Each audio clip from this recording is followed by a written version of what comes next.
Assalamualaikum warahmatullahi wabarakatuh. Yang pertama-tama penghormatan kami dari kelompok 4 kepada Bapak Zaki Alfiki, Eskom Mkom, selaku dosen pengampu mata kuliah desain web. Kami di sini akan membahas materi dynamic programming dengan 8 topik yang berbeda. Beranggotakan saya sendiri Fadil Fatih Hanif, dan selanjutnya ada Hanif Saputra, Muhammad Akmal, Muhammad Afdalil, M. Rizky, Risha Fariha Firdausya, Rahila Ramazani, dan Nova Nafisa. Jadi saya di sini akan membahas tentang topik pertama, yaitu Fibonacci atau tabulasi. Ya, langsung saja kita ke penjelasannya. Di topik pertama, kita akan mempelajari bagaimana menghitung bilangan Fibonacci secara efisien dengan dynamic programming menggunakan metode tabulasi. Dynamic programming memungkinkan kita menyimpan hasil dari perhitungan sebelumnya agar tidak dihitung ulang. Pada kasus Fibonacci, kita tahu Fn sama dengan Fn kurang 1 tambah Fn kurang 2. Dengan menyimpan F0 dan F1, kita bisa membangun hingga Fn atau tidak terbatas ya. Langsung saja kita ke codingannya. Jadi penjelasan untuk di baris 1, def Fibonacci, yaitu di def Fibonacci, kita mendefinisikan sebuah fungsi bernama Fibonacci yang menerima satu parameter, yaitu n. Tujuan kita adalah mencari nilai Fibonacci ke n. Misalnya Fibonacci 5 akan menghasilkan 5, gitu ya. Nah, di baris kedua itu ada dp sama dengan 0,1. Kita mulai dengan membuat list dp berisi dua nilai awal deret Fibonacci, yaitu F0 sama dengan 0 dan F1 sama dengan 1. Nilai-nilai inilah yang akan menjadi dasar untuk membangun nilai berikutnya. Nah, selanjutnya ada for i in range dalam kurung 2,n tambah 1. Jadi di situ ada penjelasannya. Kita mulai dari loop dari angka 2 hingga n. Kenapa dari 2? Karena F0 dan F1 sudah kita ketahui. Jadi kita hanya perlu menghitung mulai dari 2. Jadi kalau misalnya kita taruh inputnya 1, itu akan menjadi 3. Lanjut ke DP Fn. DP dalam kurung itu I kurang 1 tambah DP I kurang 2. Nah, itu fungsinya di sini kita akan membahas dua nilai yang sebelumnya untuk mendapatkan nilai ke I. Misalnya untuk F2 kita hitung F dalam kurung 1 tambah F dalam kurung 0 sama dengan 1 tambah 0 sama dengan 1, dan seterusnya. Nilai tersebut langsung ditambahkan ke dalam list DP ya, langsung ke dalam list DP. Nah, untuk baris terakhir itu ada return dpn. Nah, setelah loop selesai, kita tinggal mengembalikan nilai terakhir yang kita cari, yaitu Fn. Karena semua nilai yang sudah kita simpan dalam list DP ya, ini list DP ya. Jadi di sini sudah kita simpan. Nah, untuk kesimpulannya, ya pendekatan ini memperkenalkan prinsip utama dari dynamic programming, menyimpan hasil sub masalah agar tidak dihitung ulang. Dengan metode tabulasi bottom up, kita membangun solusi dari masalah paling kecil hingga paling besar, sehingga lebih efisien daripada rekursi biasa. Deret Fibonacci adalah contoh paling sederhana namun sangat kuat untuk menunjukkan pentingnya efisiensi dalam algoritma. Deret Fibonacci adalah contoh, meskipun terlihat sepele, teknik ini bisa mempercepat waktu eksekusi dari eksponensial menjadi linear.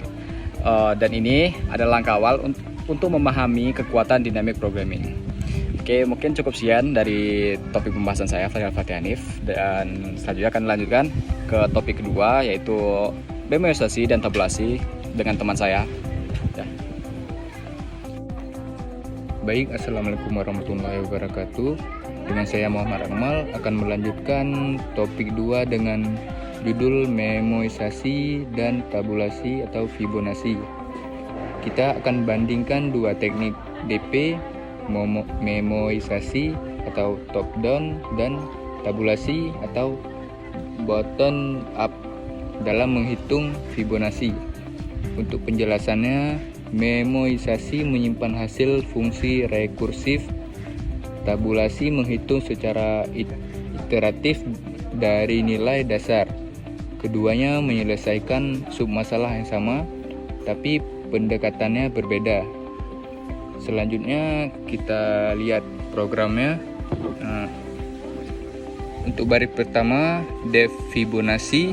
Di sini kita membuat fungsi Fibonacci menggunakan memoisasi atau top down dengan parameter tambahan memo. Selanjutnya di baris yang kedua, if n in memo.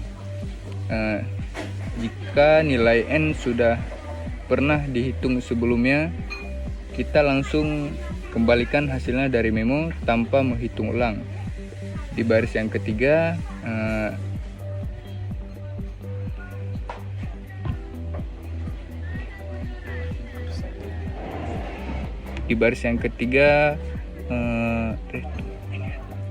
return memo.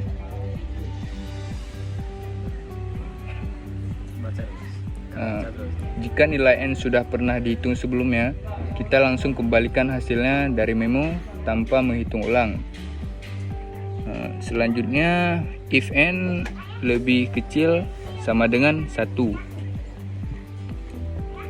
Basis kasus, jika n adalah 0 atau 1, kita kembalikan langsung karena sudah diketahui nilainya.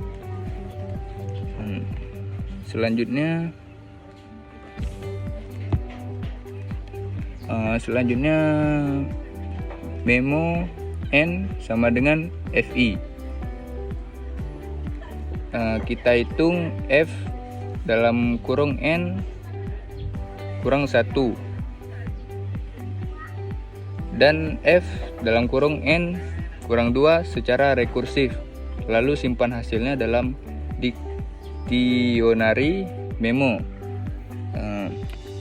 Untuk baris yang terakhir, return memo. Terakhir, kita kembalikan nilai yang sudah disimpan.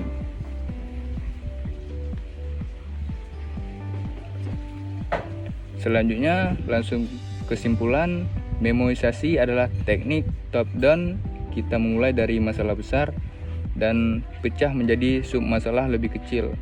Berbeda dengan tabulasi yang menyusun solusi dari bawah, memoisasi lebih fleksibel dan cocok untuk masalah di mana tidak semua sub masalah perlu dihitung. Keuntungan utama adalah efisiensi. Kita hanya menghitung satu kali setiap nilai, namun karena menggunakan rekursi, kita tetap bisa mengalami stack overflow jika n terlalu besar. Baik, sekian dari saya dan akan dilanjutkan dengan teman saya selanjutnya. Assalamualaikum warahmatullahi wabarakatuh. Assalamualaikum warahmatullahi wabarakatuh. Saya akan menjelaskan mengenai topik ketiga, yaitu knapsack 0/1. Masalah knapsack klasik. Kita harus memilih item agar total nilai maksimal tanpa harus melebihi kapasitas. Penjelasan konsepnya yaitu menggunakan tabel DP dalam kurung siku I dalam kurung siku W untuk menyimpan nilai maksimum dari item ke I dan kapasitas W. Tiap item bisa diambil atau tidak.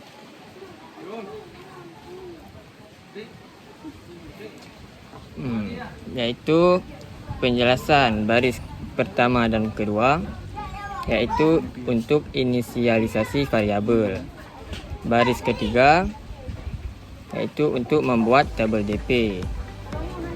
Baris keempat sampai 9 yaitu untuk interaksi item dan kapasitas. Baris keenam yaitu jika muat pilih maksimal antara ambil atau tidak. Baris 9 ambil hasil akhir dari DP dalam kurung siku N dalam kurung capacity. Kesimpulan yaitu dengan DP kita bisa menyusun kombinasi optimal tanpa cek satu-satu semua subset. Sekian dari saya. Assalamualaikum warahmatullahi wabarakatuh. Assalamualaikum warahmatullahi wabarakatuh. Saya Muhammad Afdalil akan melanjutkan topik yang keempat, log common sekuensi LCS. LCS mencari panjang sekuensi yang sama antara dua string. Untuk penjelasannya, dengan DP I dalam kurung J. Kita sampai panjang LCS dari dua string hingga indeks I dan J. Penjelasan codingnya, baris 1 sampai 2 menyimpan panjang X dan Y. Barisan ketiga buat tabel DP. Barisan 4 sampai 9 bandingan karakter 1 per 1. Jika sama, tambahkan 1 ke hasil sebelumnya.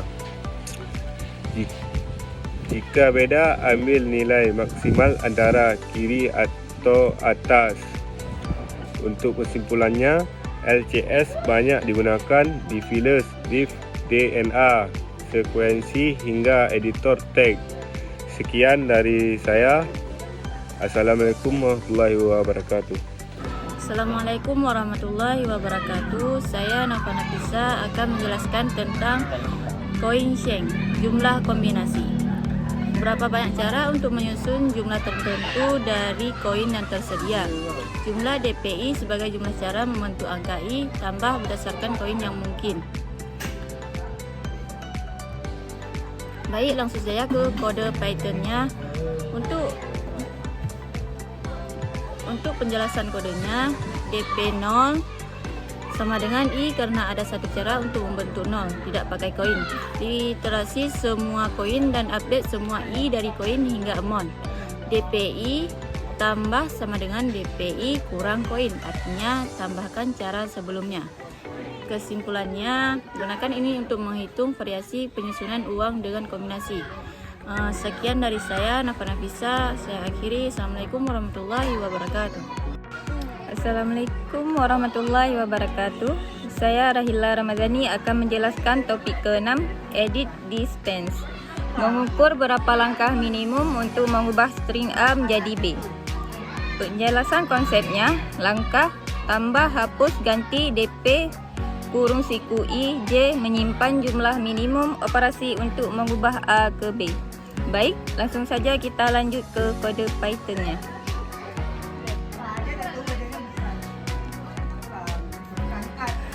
Penjelasan kodenya, inisialisasi baris dan kolom pertama dengan panjang substring, isi DP kurung siku I, J berdasarkan karakter sama atau beda. Jika beda, ambil operasi termurah dari hapus, tambah atau ganti. Kesimpulannya, edit dispense adalah alat penting dalam NLP, spelling correction, dan bioinformatika. Dengan dynamic programming, kita bisa mendapatkan solusi optimal tanpa mengevaluasi semua transformasi string secara manual. Baik, sekian dari saya, Rahila Ramadhani. Assalamualaikum warahmatullahi wabarakatuh. Assalamualaikum warahmatullahi wabarakatuh. Perkenalkan, nama saya M. Rizky. Saya membahas palindromik tentang topik longest subsekuensi. Mencari subsekuensi terpanjang dalam string yang bisa dibaca sama dari dua arah. Gunakan DPI J untuk menyimpan panjang palindrom dari indeks I ke J.